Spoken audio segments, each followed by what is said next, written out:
boa tarde a todos.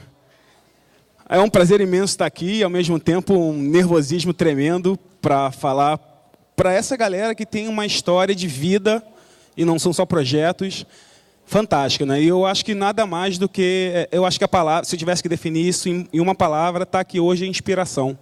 E inspiração um pouco também para poder contar essa história para vocês. Eles pediram para eu dar um título para a chamada. Eu vi que... Aí eu falei, pô, como assim vou dar um título porque eu vou falar? E eu acho que, assim, promover novas histórias foi um que eu consegui resumir do que eu vou tentar contar para vocês aqui. Eu vou tentar contar algumas histórias e com esse tempo que a gente tem. E a primeira delas é o porquê que eu estou aqui, que é o Grupo Eco. E o que é o ECO, né? Ah, Sociedade de Educação e Promoção Social, Grupo ECO, isso não importa, vocês importam o Grupo ECO, que é a minha origem, e vocês vão entender por quê. O Grupo ECO, ele surge em 1976, dentro do Santa Marta. A Sheila não está aqui, mas um dos nossos pontos lá dentro dessa favela, que a gente bate muito, é o nome, por conta da identidade que ela traz. O jornal sempre fala, o Dona Marta fez isso, o Dona Marta fez aquilo. E isso é uma coisa que me deixa extremamente fora de sério, porque nossa identidade foi criada em cima do nome Santa Marta, e é nela que a gente se identifica, é nela que a nossa história acontece. Então, não existe a favela Santa Marta se você chamá-la de Dona Marta. Assim como se eu chamar o Pedro de Paulo, ele deixa de ser Pedro. Então, sempre que vocês verem o jornal, lembrem disso. Minha favela se chama Santa Marta, ok? E o Grupo Eco, ele começa em 1976 com um jornal. E vale ressaltar que 1976 é final da ditadura. Então, essa galera, esses jovens que vão começar com esse jornal, tem ainda um local uma área muito conturbada para lançar isso. E o engraçado é que, como presidente da Associação de Moradores dessa favela, a gente tinha um policial militar. Então, o jornal ele nasceu exatamente para questionar um pouco a falta de informação que essa situação proporcionava e também os desmandos. Então, ele era o foco era fiscalizador mesmo. E também porque a gente tinha que descer o morro para poder comprar um jornal na banca, então a informação era sempre de mão única, de fora para dentro. Então, o jornal ele surgiu aí.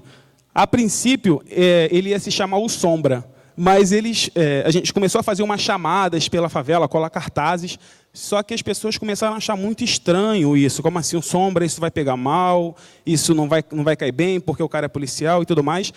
E então desistiram da ideia e já a primeira edição do jornal ele vira o Eco.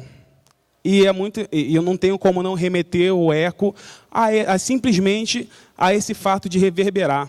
E a ideia é exatamente essa. Eco vem de ecoar ideias, ecoar ações. E é o que a gente se propõe a fazer dentro e fora do Santa Marta. Então, essa galera rodava o jornal num mimeógrafo a álcool. Eu acho que a galera mais antiga vai lembrar o que é isso. E então, numa folha A4. E saía pelo morro, parava nos locais mais variados do morro, e começava a gritar, olha o Eco. E assim se criou a identidade do grupo. Assim surgiu o Eco. A partir daí, o grupo ele se caracteriza como um grupo politizado e vai desenvolver mais algumas atividades ao longo dessa vida, né? Esse ano a gente está com 37 anos, o grupo, então vai desenvolver algumas atividades baseado no campo político, mas também outras ações. E aí, tanto é que, na década de 80, esse grupo vai assumir a presidência da Associação de Moradores. E aí, algumas atividades que eu elenquei algumas só mesmo, porque não dá para colocar tudo. Mas vale a pena ressaltar alguns que marcam até hoje. Se vocês... o grupo cênico musical, que é o grupo de teatro, a corrida rústica, que a gente parava o bairro de Botafogo, então botava 200 pessoas para correrem no meio da rua, sem alvará nenhum. e isso era uma coisa que todo mundo lembra até hoje. A Voz do Morro, que é uma atividade cultural que a gente tem, inúmeras atividades. E eu queria um pouco falar com vocês sobre uma atividade em específica que ano que vem completa 35 anos de vida e de forma ininterrupta, que é a colônia de férias.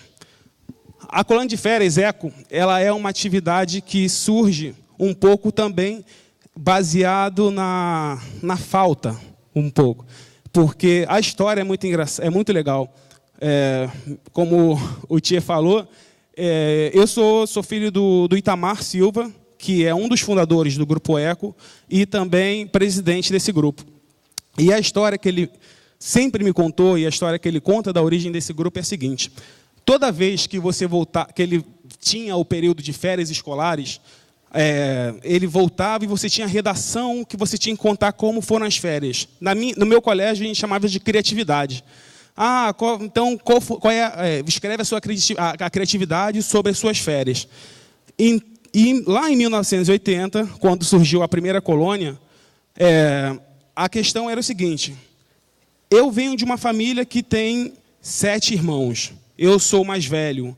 Eu um pouco não perdi, mas essa sensação, essa percepção de criança, essa minha fase, um pouco ter que tomar conta também dos meus irmãos, não era tão condizente com esse momento de ser criança. Então, o direito de ser criança foi a primeira coisa que vem à cabeça. E outra coisa, o direito ao lazer também. Se você está falando de uma família que não tem condição de levar seus filhos ao cinema, não tem condição de levar seus filhos para viajar, então essa percepção de férias que as outras crianças da escola têm é diferente da nossa. E aí surge, então, baseado nessa questão, a colônia de férias ECO. No início surge como uma mini colônia, mas já na mini colônia a gente tem 100 crianças. E é engraçado isso, porque vocês vão ver como é que isso vai crescer. Não tinha dinheiro, né? Assim como todo projeto social, é muito difícil a gente ter dinheiro no bolso para poder realizá-lo. E então esse grupo começa a realizar exatamente com a ajuda. A Yara falou aqui um pouco como ela se sente coletivo. E é exatamente isso, é como eu me sinto também. Eu nasci vendo todo mundo se organizando, sem nada, e a partir daí, a partir de uma ideia, se movimentando e mobilizando. E a colônia é a mesma coisa. Não tinha dinheiro, então o lanche quem dava eram os pais dessas crianças. O gelo para fazer o suco as crianças traziam. E o passeio era a pé, né, porque a colônia é uma colônia itinerante. Então a gente começa no Santa Marta e vai para algum lugar da cidade. E pegava carona nos ônibus. Então a gente, por alguns anos, a colônia pegou carona em muitos ônibus públicos aqui dessa cidade. Então, a gente viveu o Rio de Janeiro também de uma forma diferente. Então, mais uma vez, o direito à cidade entra na nossa pauta. Então, a gente se baseia em 3 direitos. Direito ao lazer, direito à cidade... já? Nossa, mãe! Bom, então, eu não tenho nem como é que vou entrar nisso. 1 minuto... Não, e na verdade minha história, eu conto isso, mas a minha história mesmo vai se juntar com essa história em 83, que é quando eu nasço, e começo a participar dessa galera. Eu estou em todas as reuniões, meu pai me leva para essas reuniões, para os debates, para os piqueteiros e tudo mais, e eu estou lá, e com 3 meses eu sou uma criança como essa que está aqui. E eu vou até os 12 anos de vida como um coloninho. E com 13 anos eu decido virar um responsável por essa galera. E é então que eu entro no Grupo ECO de fato, com 13 anos, e começo a trabalhar baseado nisso, baseado nessa pauta, do direito ao lazer, do direito à cidade, do direito a ser criança. E então, eu gosto dessa ideia aqui, muito desse livro. Meu pai comprou esse livro para mim quando eu era moleque. Nicolau tinha uma ideia. E o livro é o seguinte: o Nicolau chega numa cidade onde cada um só tem uma ideia. Um só pensa batata, outro só pensa livro, outro só pensa peruca, e ninguém conversa sobre suas ideias. O Nicolau também chega na cidade só com uma ideia, mas ele tem a vontade de contar a sua ideia para o outro. E então ele começa a contar e começa a contagiar as outras pessoas. E aí cada um vai ficando com 2 ideias na cabeça. E cada um que escuta passa a sua ideia para o outro e as ideias vão se multiplicando. É tão legal que eles levam os filhos para ouvirem o Nicolau contar essa história. E aí a cidade fica uma cidade cheia de ideias e de possibilidades inúmeras, né? E o que a gente faz é exatamente isso. Por conta de uma ideia, a gente tenta multiplicar todas essas outras ideias que estão ao nosso redor. E o Grupo Eco, a Colônia de Férias, é um grupo motivador, é um grupo idealizador, e é um grupo que se inspira assim, nas histórias que estão ao nosso lado. Né? A gente, ano que vem, como eu falei, a gente completa 35 anos de trabalho, e eu estou há 19 anos nessa brincadeira, que começou como uma brincadeira, e hoje é um projeto de vida, e que eu fico muito feliz por estar aqui compartilhando com vocês. Espero, sim, contar essas histórias por mais e mais, pelo menos por mais ou menos 35 anos, né, para a gente poder continuar dividindo essas histórias aqui. Obrigado.